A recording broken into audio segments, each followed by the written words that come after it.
Umbes aasta aega tagasi tuli meil mõte korraldada Haanjas orienteerumispäev.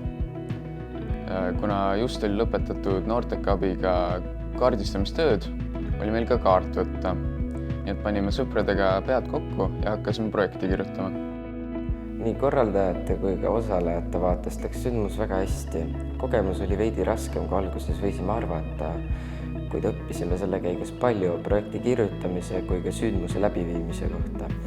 Eriline õppetund on elus, kui tähtis on tegelikult aja planeerimine ning kogukonna toetus. Peale projektivooru positiivset vastust hakkasime hoolega sündmust planeerima.